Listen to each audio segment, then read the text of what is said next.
In ancient times, when philosophers were still searching for the meaning of life under the starry sky of Hellas, there lived a young man named Cleon in the city of Athens.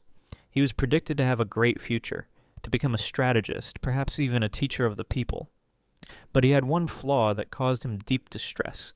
Cleon could not resist his bad habits. Every morning he promised himself to wake up early, train his body and mind, read Aristotle's treatises, but every time he fell asleep under the influence of wine, conversations, and wasting time. His soul was torn apart by struggle.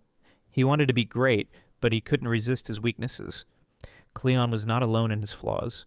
His friends, the sons of respectable citizens, also lived in pleasure, believing that youth was eternal.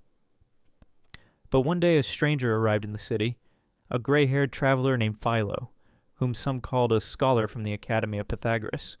He challenged the young Athenians. He who can control himself can control the state, and he who cannot overcome his morning laziness will build nothing but ruins. Cleon was touched by this. He began to search for the truth.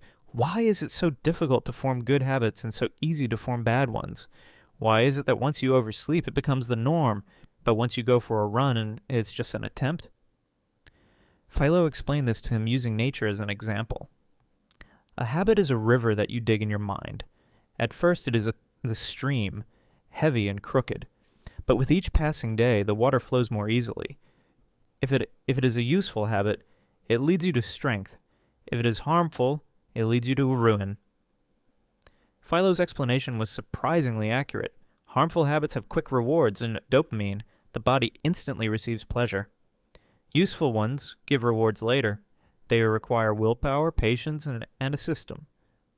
The brain chooses the easy way, because that's how evolution works. Our ancestors survived by choosing immediate food rather than deferred benefits. Philo taught Cleon a simple lesson. Become an architect of repetition. Don't rely on inspirations. Form rituals. But when Cleon began to act, getting up before sunrise, keeping a diary, training his mind, he encountered a new enemy, his environment. His friends mocked him. You want to become a philosopher? Are you now a slave to your habits? A society where laziness is the norm makes the path of change lonely, and even worse, failure. One day he overslept, and immediately thought, I'm the same again, why bother? Then Philo said, a true habit is not about consistency. It's about coming back. If you fall, get back up. Because the path is not perfect, it is human. 3 years passed. Cleon became a teacher of rhetoric. His students were the sons of the same friends who had once mocked him. He did not become perfect, but he became an example. The moral is simple. Bad habits come at night, like thieves. You don't notice them until you lose your willpower. Good habits are like a garden. You have to sow every day, regardless of rain or sun.